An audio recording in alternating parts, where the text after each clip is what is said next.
കൂട്ടുകാരെ ആഗ്രഹിക്കാത്ത ചിലരുണ്ട്. എന്തുകൊണ്ടെന്നറിയോ? അവരുടെ സൗഹൃദം തീരെ കൊള്ളില്ല.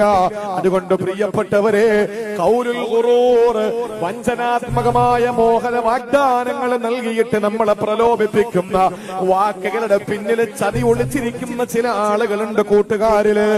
ആ സൗഹൃദങ്ങളെ നമ്മൾ കാത്തു സൂക്ഷിക്കല്, ആ സൗഹൃദങ്ങളെ നമ്മൾ കരുതിയിരിക്കണം, ആ സൗഹൃദങ്ങളെ നമ്മൾ പഠിക്കുക പുറത്താക്കണം.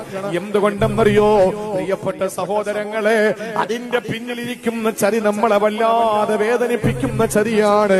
അല്ലാഹ് പറഞ്ഞതുപോലെ യൂഹി ബഅദുഹും ഇലാ ബഅദിൻ സുഖ്റുഫൽ ഖൗലി ഖുറൂറാ. അതിലെ ചതിയുണ്ട്. ആ വാഗ്ദാനങ്ങളുടെ പിന്നില്, ആ മോഹന വാഗ്ദാനങ്ങള്, വഞ്ചനാത്മകമായ വാഗ്ദാനങ്ങളുടെ പിന്നില് വലിയ ഒരു ചതി ഒളിച്ചിരിപ്പുണ്ടെന്ന് പരിശുദ്ധ ഖുർആൻ. അതുകൊണ്ട് സൗഹൃദങ്ങൾ, പ്രിയപ്പെട്ടവരെ, കരുതലോട് കോണം നമ്മളെ മുന്നോട്ട് കൊണ്ടുപോകാൻ. വാക്കുകളിൽ വീണു പോകല്ല പെങ്ങളെ. വാക്കുകളുടെ മനോഹരമായ ആ അടയ്ക്കും ചിട്ടയിൽ നമ്മൾ വീണു പോകരുത്. ഏറ്റവും നല്ല വാക് സാമർഥ്യത്തോടെ നമ്മളോട് സംസാരിക്കുന്നവരെ നമ്മളെ കരുതിയിരിക്കണം. അല്ലാഹു കാത്തുരക്ഷിക്കട്ടെ, അല്ലാഹു കാത്തുരക്ഷിക്കട്ടെ.